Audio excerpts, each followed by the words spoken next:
Hello friends, I am Kirti and welcome back to my channel. MPPSC prelims 2024 का paper discuss करेंगे। इसमें आपका कोई भी सेट है, ये सेट सी है, सेट सी के अकॉर्डिंग आंसर है, लेकिन मैं डायरेक्ट आंसर बताऊंगी तो आपका जो भी है आप उससे मैच कर सकते हैं। और फर्स्ट क्वेश्चन है, निम्नलिखित में से कौन सा राज्य बॉक्साइट का सबसे बड़ा भंडार रखता है? ठीक है, बॉक्साइट का सबसे बड़ा भंडार। ठीक है, तो इसका करेक्ट आंसर है Orissa, option B. Next question है, निम्नलिखित में से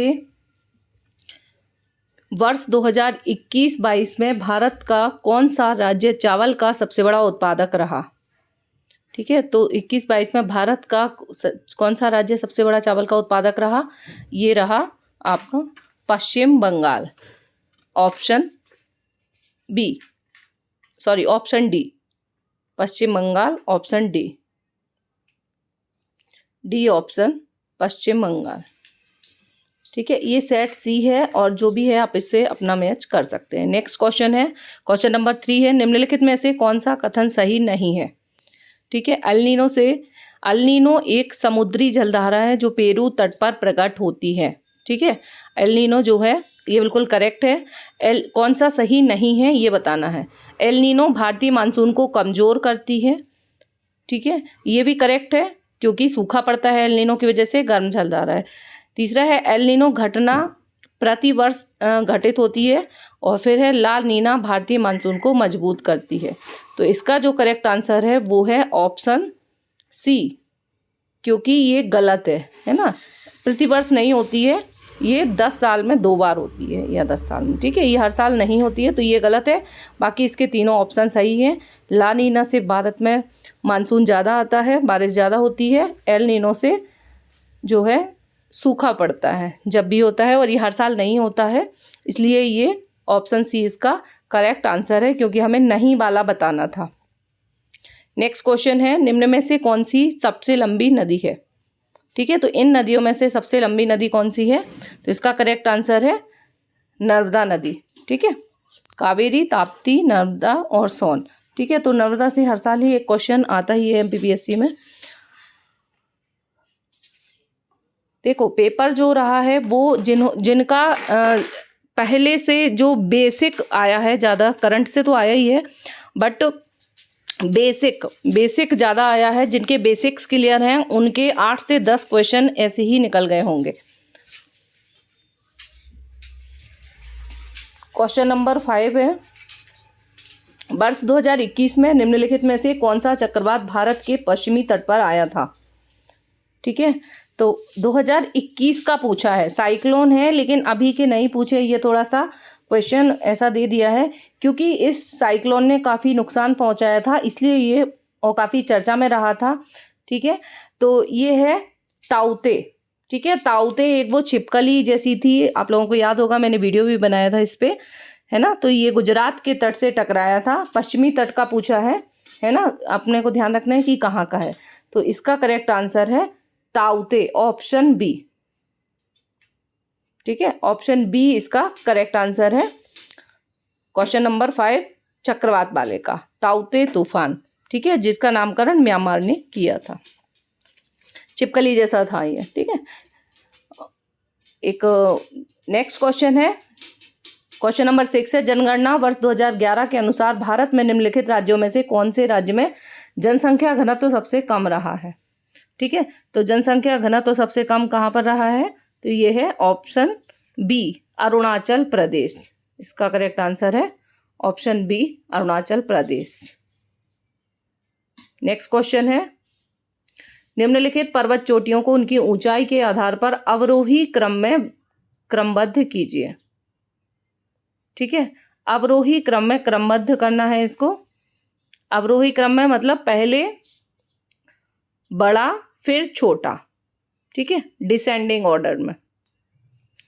तो गुरु शिखर, महेंद्रगिरी, अनाईमुड़ी और पचमढ़ी। तो इसमें सबसे बड़ी जो है वो है अनाईमुड़ाई। अनाईमुड़ाई की है 2695 करीब। ठीक है, 2500 से ज़्यादा है इसकी तो हाइट। तो ये है अनाईमुड़ी। तीसरा जो है वो सबसे पहले आएगा, ऑप्शन थर्ड। तो ये केवल एक में ही दिख रहा है। ठीक है, तो जो एक में ही दिख रहा है वो इसका करेक्ट आंसर हो जाएगा। ऑप्शन ए जो है वो इसका करेक्ट आंसर हो गया है। ठीक है, उसको घटते क्रम में रखना था। तो अनाईमुड़ी तीसरा, उसके बाद आएगा 1722 होती है गुरु शिखर की। ठीक है, तो ये स्टैटिक है और हर एग्जाम में ये गुरु शिखर और अनाईमुड़ी पूछी जाती है। यदि आपको पता है, अनाईमुड़ी की भी पता है, तो सही हो जाएगा आपका। ठीक है, फिर गुरु शिखर आएगा, तो और फिर उसके बाद आएगा महेंद्रगिरी 1500 और फिर 1000 है पचमढ़ी की, 1067 करीब पचमढ़ी की है। ठीक है, तो ये सीक्वेंस में डिसेंडिंग ऑर्डर में जमाना था। तो इस हिसाब से आपका ऑप्शन ए जो है वो करेक्ट होता है। ऑप्शन ए 3 1 2 4 डिसेंडिंग ऑर्डर में जम गया। क्वेश्चन नंबर 8, एक मिनट,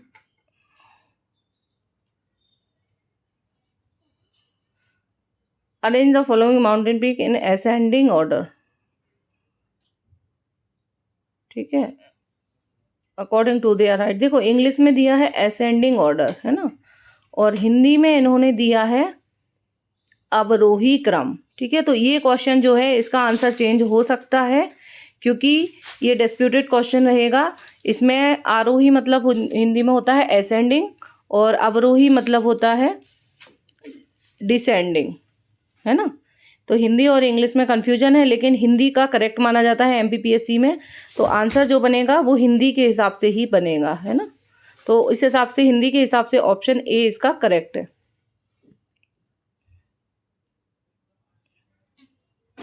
नेक्स्ट है क्वेश्चन नंबर 8, निम्नलिखित युग्मों का मिलान करते हुए सही कोड का पहचान कीजिए। ठीक है, तो ये जो नदियां हैं इनको कौन सी, इनका उद्गम क्षेत्र कौन सी पहाड़ी है, वो वहाँ से क्वेश्चन बना है। तो कावेरी जो है, यदि आपको इसमें कावेरी नदी का पता है तो कहाँ से निकलती है कावेरी? कावेरी जो रिवर है वो ब्रह्मगिरी पहाड़ी से निकलती है। अगर आपको एक पता है तो इससे ही आपका आंसर निकल जाएगा, फर्स्ट का 2। ठीक है, क्वेश्चन नंबर 8 फर्स्ट का 2 है, तो इससे आपका ऑप्शन सी करेक्ट हो जाता है। यदि आपको एक भी पता है कावेरी का कहाँ से निकलता है, तो कावेरी ब्रह्मगिरी पहाड़ियाँ, ऑप्शन सी इसका करेक्ट हो जाता है। 3 4 1 2 ये वाला करेक्ट हो जाएगा।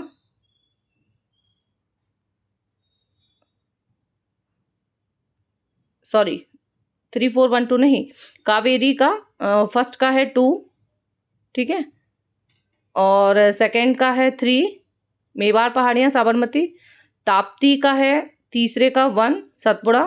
ठीक है, ये ताप्ती से भी निकल रहा है, आपको पता ही होगा, पढ़ते हैं एमपी का तो। और दामोदर का जो है वो है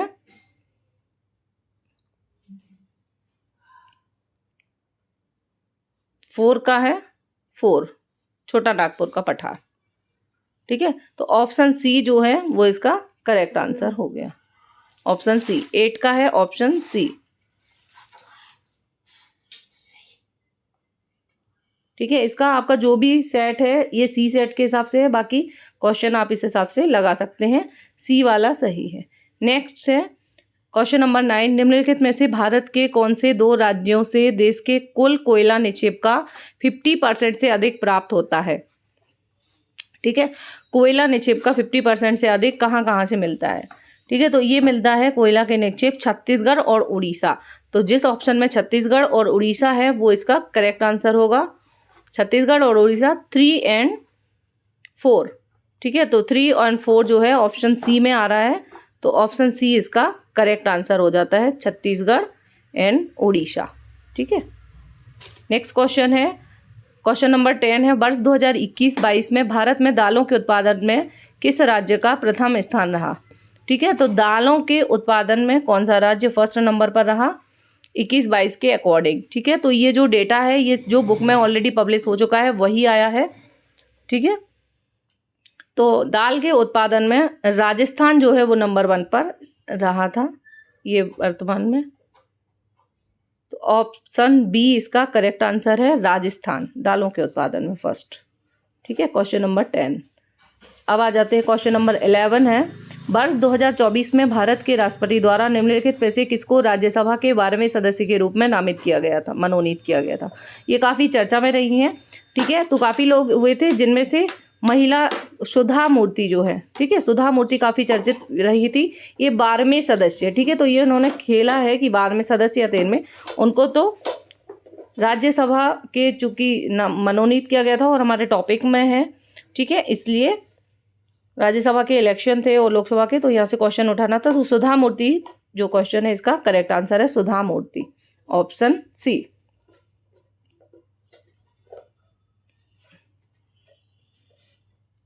ठीक है, नेक्स्ट है क्वेश्चन नंबर 12 है, मध्य प्रदेश के पैरा कैनो खिलाड़ी कौन हैं जिन्हें 2023 में अर्जुन पुरस्कार से सम्मानित किया गया था। ठीक है, तो 2023 का अर्जुन पुरस्कार किसको मिला है, ठीक है, तो ये प्राची यादव का क्वेश्चन आना ही था, ठीक है। पिछले साल पर अभी अपने लास्ट 6 मंथ का करंट पड़ा होगा। तो 2023 वाला जो अर्जुन पुरस्कार मिला है वो प्राची यादव, पैरा कैनोइंग है, प्राची यादव, ठीक है। नेक्स्ट क्वेश्चन है ऑप्शन सी, इसका करेक्ट आंसर है।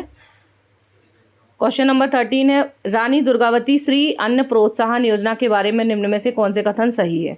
ठीक है, तो श्री अन्न प्रोत्साहन योजना जो है, ये जो है इसके ऑप्शन डी तीनों करेक्ट हैं। ऑप्शन डी सही है क्योंकि ये मिलेट्स या मोटे अनाज को प्रोत्साहन करती है, पूरे एमपी में लागू है और 23-24 से 25-26 तक इसकी अवधि है। तो इसके तीनों ही पॉइंट ये करेक्ट है, तो ये इसका ऑप्शन डी करेक्ट हो जाता है। ठीक है, नेक्स्ट है क्वेश्चन नंबर 14, निम्नलिखित में से कौन पारंपरिक माच गायन शैली से संबंधित है। ठीक है, तो माच गायन शैली जो है ये संबंधित है ओपी शर्मा, इनको पद्मश्री मिला था इसलिए ये क्वेश्चन आया है। ठीक है, ठीक है, ओम प्रकाश शर्मा, ठीक है, ओम प्रकाश शर्मा, ऑप्शन डी इसका करेक्ट आंसर है। माच गायन शैली से है मध्य प्रदेश, ठीक है, तो इनको पद्मश्री अवार्ड मिला था। मध्य प्रदेश के काफ़ी चर्चित रहे हैं और इनके काफ़ी फेमस ये पर्सनालिटी रहे हैं, तो ये क्वेश्चन पद्मश्री से आना ही था। ठीक है, एक्सपेक्टेड था। नेक्स्ट क्वेश्चन है सांख्यिकी 2023, क्वेश्चन नंबर 15 है, सांख्यिकी 2023 के अंतर्राष्ट्रीय पुरस्कार जिसे गणित के नोबेल प्राइज के नाम से जाना जाता है, उसके प्राप्तकर्ता कौन है। ठीक है, तो ये भी काफ़ी चर्चित रहा है। ठीक है, तो ये मिला है CR राव को। CR राव है कलमपुड़ी राधाकृष्ण राव। ठीक है, तो इसका करेक्ट आंसर है ऑप्शन सी, CR राव। ठीक है, CR राव के नाम से आपने पढ़ा होगा, ये कलमपुड़ी राधाकृष्ण राव। ठीक है, इनको सांख्यिकी का इंटरनेशनल प्राइज मिला जिसे मैथ्स का नोबेल प्राइज कहा जाता है। नेक्स्ट है क्वेश्चन नंबर 16, वर्ष 2024 में FIDE कैंडिडेट टूर्नामेंट जीतने वाले सबसे कम उम्र के खिलाड़ी कौन बने हैं। FIDE इंटरनेशनल टूर्नामेंट, ठीक है, तो ये कौन बने हैं, ये भी काफ़ी फेमस था, डी गुकेश। ठीक है, ऑप्शन सी इसका करेक्ट आंसर है, डी गुकेश। ठीक है, करंट अफेयर्स के काफ़ी अच्छे क्वेश्चन आए हैं।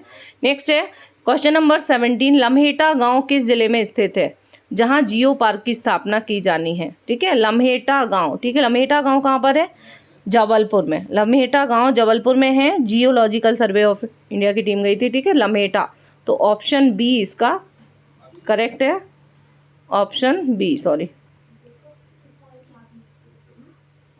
जबलपुर में जियोलॉजिकल सर्वे ऑफ इंडिया का पार्क, जियो पार्क बनेगा। ठीक है, ये मोबाइल का जियो नहीं है, जियोलॉजिकल सर्वे वाला है, लम्हेटा गांव। ठीक है, 17। नेक्स्ट है निम्नलिखित में से किसको वर्ष 2024 में भारत के लोकपाल के अध्यक्ष के रूप में नियुक्त किया गया है। ठीक है, तो लोकपाल जो बने हैं वो बने हैं न्यायमूर्ति अजय माणिकराव खानविलकर। काफ़ी अच्छा क्वेश्चन आया है जिसका एक्सपेक्टेड था ये, अजय माणिकराव खानविलकर। ठीक है, इनको लोकपाल बनाया गया है। नेक्स्ट है विश्व की पहली वैदिक घड़ी, मोस्ट इंपॉर्टेंट क्वेश्चन, बिल्कुल इजी। उज्जैन से तो हर साल एक क्वेश्चन आता ही है, तो एक क्वेश्चन इन्होंने उज्जैन का रख दिया है, बनी है, करंट में रही है उज्जैन। ठीक है, भोपाल नहीं है इसका, ये ऑटो सिलेक्ट हो रहा है, उज्जैन इसका सी ऑप्शन सही है। ठीक है, वैदिक घड़ी।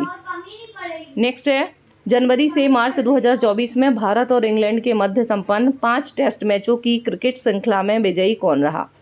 ठीक है, तो कौन जीता था? इंडिया जीता था, लेकिन कितने से जीती थी ये पूछ ली है। ठीक है, तो ये रिकॉर्ड था, काफ़ी चर्चा में था, है ना। तो भारत 4-1 से जीती थी, अच्छे से हराया था अपन ने उनको, है ना। 4-1 की सीरीज से इंडिया ने जीता था। ऑप्शन बी इसका करेक्ट आंसर है। अब है क्वेश्चन नंबर 21। मध्य प्रदेश के किस जिले में सोयाबीन का उत्पादन प्रारंभ हुआ है था? ठीक है, तो सोयाबीन सबसे पहले कहाँ उगा था? ठीक है, तो ये है सोया स्टेट, किसको बोला जाता है? सोया स्टेट तो एमपी को बोला जाता है, लेकिन सोया डिस्ट्रिक्ट बोला जाता है देवास को। ठीक है, ये थोड़ा डेप्थ का क्वेश्चन पूछ लिया है। 21। ठीक है, कट ऑफ पे डिस्कशन करेंगे, पहले अभी पूरा हो जाए एक बार, और फिर आप लोगों ने कितने सही किए हैं इसके अकॉर्डिंग, आंसर की के अकॉर्डिंग, ये भी आप लोग कमेंट बॉक्स में कमेंट करके बताएंगे। उसके बाद कट ऑफ का वीडियो आएगा, जिससे सही सही एनालिसिस किया जा सके कि सही आएगा या नहीं। और ये जो आंसर की है, इसमें 1-2 क्वेश्चन जो है गलत हो सकते हैं, क्योंकि चेंज भी होंगे। हर बार 3-4 क्वेश्चन ऐसे होते हैं जो डिस्प्यूटेड रहते हैं, तो इस बार भी 2 क्वेश्चन ऐसे हैं, 2 से 3 क्वेश्चन जिनके 2-2 आंसर हो रहे हैं। ठीक है, 21 का देवास हो गया। अब है क्वेश्चन नंबर 22। रॉक फॉस्फेट का उपयोग निम्न में से किस उद्योग के लिए किया जाता है? अब ये चीज़ पढ़ने की नहीं होती है, ये कॉमन सेंस है। यदि आपने एक बार जीके की तैयारी है तो ये स्टैटिक क्वेश्चन है जो कि कहीं भी बन सकते हैं। ठीक है, तो रॉक फॉस्फेट कहाँ यूज़ किया जाता है? उर्वरक उद्योग में। ठीक है, बी फर्टिलाइजर में। ऑप्शन बी इसका करेक्ट आंसर है। अब है क्वेश्चन नंबर 23 सेट सी का। 2021-22 के अनुसार मध्य प्रदेश के क्षेत्रफल एवं उत्पादन की दृष्टि से अनाजों में गेहूं का कौन सा स्थान है? ठीक है, तो अब 21-22 डेटा दे रहा है, लेकिन ये करंट वाला, ठीक है, करंट में हो गया है। इसका है मध्य प्रदेश में गेहूं उत्पादन में जो है वो प्रथम आ गया है। ठीक है, ऑप्शन डी इसके हो सकता है 2 आंसर बना दे एमपीपीएससी, क्योंकि इन्होंने 21-22 भी दिया है और करंट में मध्य प्रदेश हो गया है, और जो करंट की जो लिस्ट निकली है वो 21-22 के अकॉर्डिंग ही है। तो ठीक है, तो ये क्वेश्चन डी जो है इसका करेक्ट है मेरे हिसाब से। अब है 24। Bharat heavy electrical limited Bhopal की स्थापना किस देश की कंपनी के सहयोग से की गई थी? ठीक है, तो ये की गई थी यूएसएसआर के सहयोग से, जिसको रूस को बोला जाता था यूएसएसआर, सोवियत संघ। ठीक है, तो 24 का जो करेक्ट आंसर है वो है ऑप्शन सी रसिया, यूएसएसआर। ठीक है, रूस। 25 है, 2011 की जनगणना के अनुसार किस जिले में नगरीय जनसंख्या का प्रतिशत सर्वाधिक है? ठीक है, तो ये नगरीय जनसंख्या का प्रतिशत बोला है एमपी का। ठीक है, तो एमपी का डेटा पूछा है वो भी। तो देखो, नगरीय जनसंख्या तो इंदौर में है, लेकिन नगरीय प्रतिशत पूछा है। ठीक है, तो ये भोपाल इसका करेक्ट आंसर है। प्रतिशत में भोपाल है, परसेंटेज में। ठीक है, जनसंख्या की प्रतिशत और शहर की, है ना, शहरी जनसंख्या। तो इसका 25 का है भोपाल। नेक्स्ट है 26। निम्नलिखित में से कौन सी सिंचाई परियोजना में 4 राज्यों की भागीदारी है? ठीक है, तो 4 राज्य इनमें से किस में है? कौन सी नाम से ही लग रही है आप लोगों को? सरदार सरोवर प्रोजेक्ट परियोजना जो है, ये 4 राज्यों की भागीदारी है। इस ऑप्शन डी इसका करेक्ट है, सरदार सरोवर। ठीक है,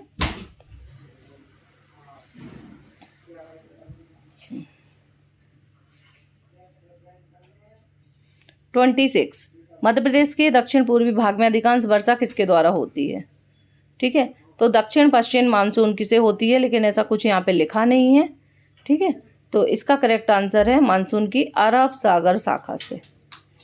ठीक है, ऑप्शन ए इसका करेक्ट आंसर है, अरब सागर शाखा। ठीक है, दक्षिण पश्चिम मानसून से जो इधर से जाती है ना। नेक्स्ट है, मध्य प्रदेश में काली मिट्टी का निर्माण किस चट्टान के द्वारा हुआ है? ठीक है, तो काली मिट्टी का निर्माण किसके द्वारा हुआ है? बेसिक क्वेश्चन है, बेसाल्ट चट्टान से। ठीक है, मध्य प्रदेश में मिट्टियाँ, हर एक टॉपिक कवर किया गया है ना। और मध्य प्रदेश में बांस का राष्ट्रीयकरण कब हुआ था, ठीक है, बांस का राष्ट्रीयकरण कब हुआ था, ये फैक्चुअल क्वेश्चन है क्योंकि, ठीक है, तो बांस का राष्ट्रीयकरण हुआ था 73 में। ऑप्शन सी इसका करेक्ट आंसर है। आप लोग वीडियो अच्छे से ध्यान देखना, उसके बाद आंसर लगाना, बिना आवाज़ के वीडियो को मत सुनना, नहीं तो गलत हो जाएगा, ठीक है, ये ऑटो सेलेक्ट हो जाता है। ऑप्शन सी इसका करेक्ट है, बांस का राष्ट्रीयकरण। नेक्स्ट है विंध्यन स्कार्पलैंड का दक्षिणी भाग क्या कहलाता है, ठीक है, तो ये इसका जो आंसर है वो है भांडेर श्रेणी, भांडेर का पठार, ठीक है, विंध्याचल का दक्षिणी भाग, ठीक है। नेक्स्ट है 31, ट्विटर के संस्थापक कौन है, ठीक है, तो ये क्वेश्चन आना ही था, ट्विटर फेसबुक यहाँ से आता ही है हर साल, है ना। तो आईटी के कंप्यूटर के क्वेश्चन अच्छे पूछे हैं, इजी पूछे हैं बिल्कुल, और करंट अफेयर्स के क्वेश्चंस भी अच्छे आए हैं। 31, ट्विटर के संस्थापक हैं जैक डॉर्सी, ठीक है, ऑप्शन ए इसका करेक्ट आंसर है ना।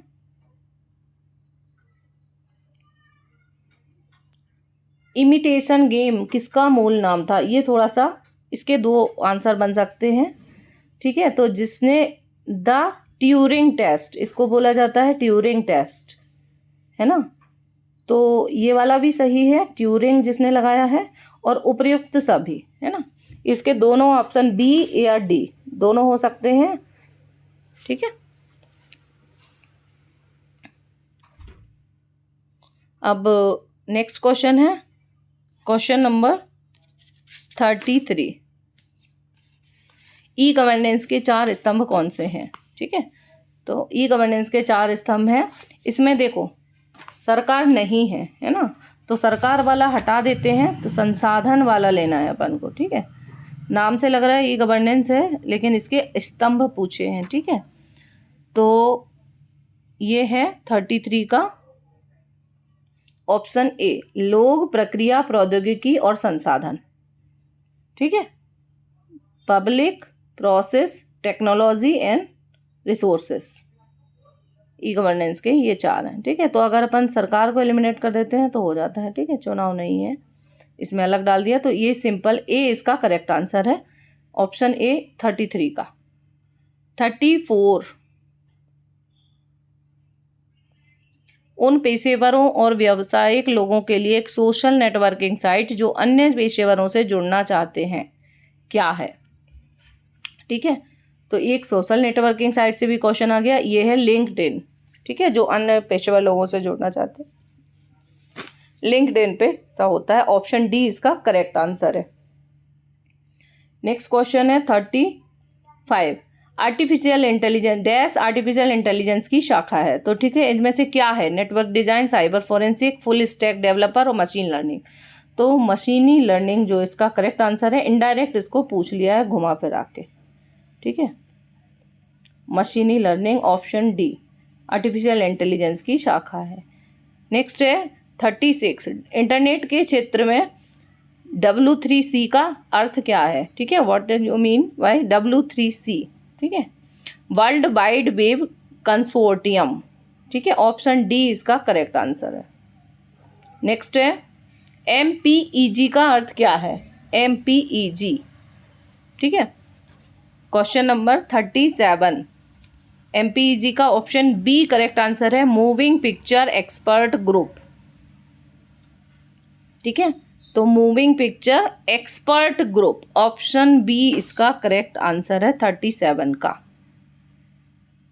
Option moving picture expert group इसमें आता है, ये वाला ऑप्शन बी, ठीक है, ये ऑटो सेलेक्ट हो जाता है।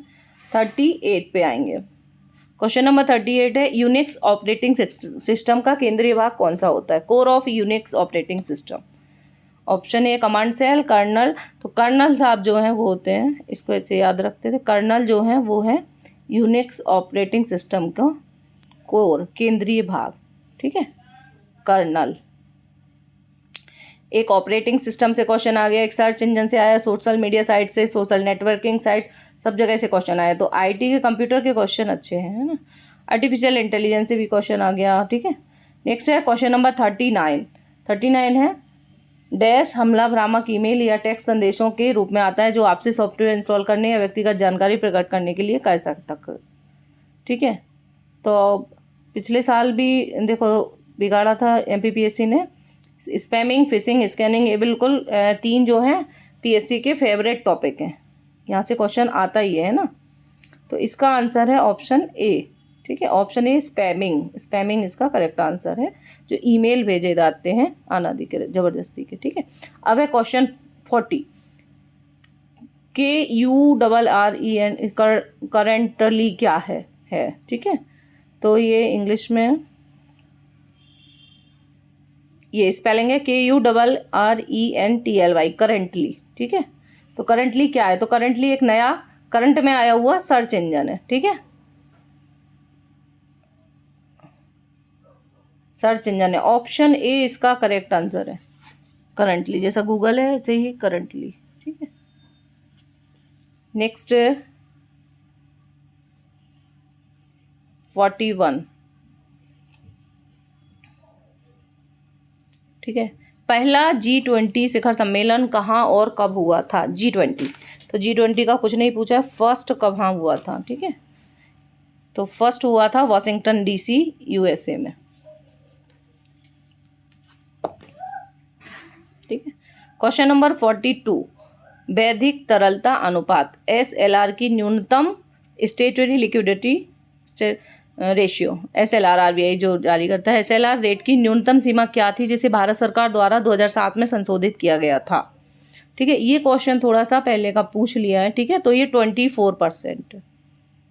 ठीक है, 24%। ऑप्शन ए इसका करेक्ट आंसर है, 24%। ठीक है, वीडियो काफ़ी लंबा हो रहा है। ठीक है, बाकी के जो आंसर्स हैं वो दूसरे वीडियो में डिस्कस करेंगे, इसका पार्ट B आएगा।